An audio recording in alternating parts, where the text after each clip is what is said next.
विश्व के कोने कोने में यूट्यूब के माध्यम से हमसे गुरु मंत्र लेकर वैदिक परंपरा में आगे बढ़ने वाले मेरे प्रिय शिष्यों, सज्जन और सन्नारियों, आज की कथा में हम कथा करेंगे जड़ भरत की।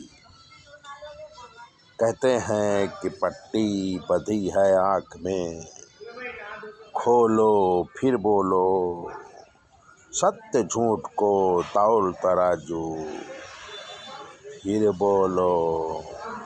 एक ब्राह्मण को भरत नाम का एक पुत्र था। लड़कपन से संतों की बीच रहता था।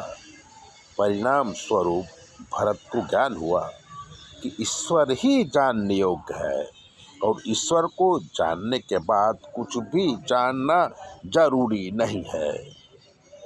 भरत हमेशा इसी धुन में रहते थे, किसी से बात नहीं करते थे और किसी की बात नहीं सुनते थे।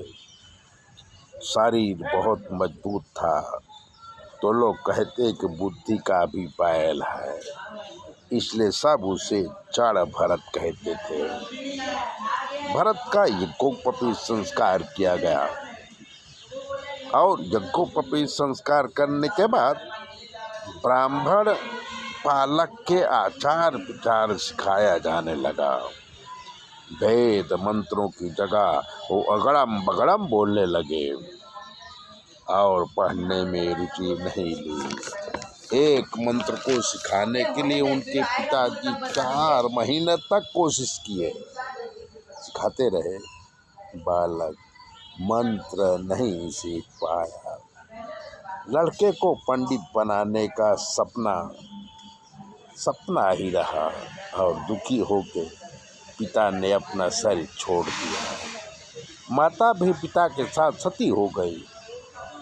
भरत को जड़ समझ के उसके भाई और परिवार वाले घर से भगा दिए। अब जड़ भरत इधर उधर जहाँ मन करता वहीं घूमते रहते। जब भूख लगती तब मांग के बासी कुसी जो मिलता उसे खा लेते। कभी कभी मजदूरी करके भी खाना खा लेते और कहीं रास्ते में पेड़ के नीचे सो जाते। कपड़ों का ध्यान नहीं था, नहाते धोते भी नहीं थे।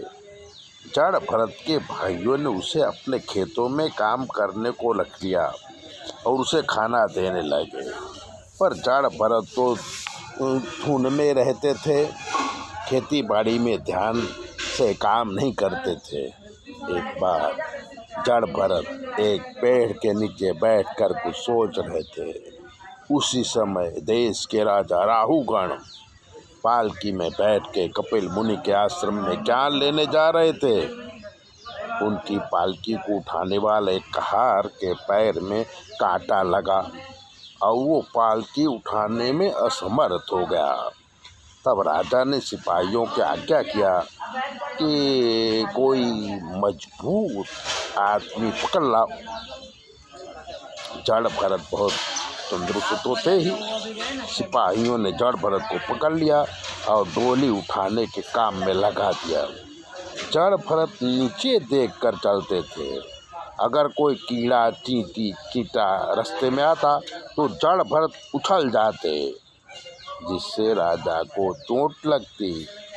राजा नाराज हुआ और डोली से उतरकर जड़ भरत को सजा देने को कहा। तब जड़ भरत बोले, राजा तुम सजा किसे दोगे? पूरा जगत मरा हुआ है, ये शरीर माटी का है, इसे तुम क्या सजा दोगे? जड़ भरत के शब्द सुनकर राजा की आंखें खुली। उसे लगा कि ये कोई ज्ञानी संत है। राजा सीधे जड़ भरत के चरणों में नमस्कार किया और बहुत सारे प्रश्न पूछा। राजा के प्रश्नों का जवाब उपदेश के रूप में जड़ भरत ने दिया। उसके बाद चारों तरफ घूमने निकल पड़े और चारों तरफ ज्ञान देने लगे। वो ऐसे है जड़ भरत की कथा। मित्रों, ऐसी बातों को जानने के लिए चैनल को सब्सक्राइब कर लीजिए, लाइक कर दीजिए और अगर आपके जीवन में कोई कष्ट है तो 9825200108 पर फ़ोन करिए। आपके जीवन की सारी बातें हम आपको बताएंगे और अगर कोई प्रॉब्लम है तो उसका निवारण भी कर देंगे। चैनल सब्सक्राइबर करिए और 9825200108 पर फ़ोन करिए। जय भोले।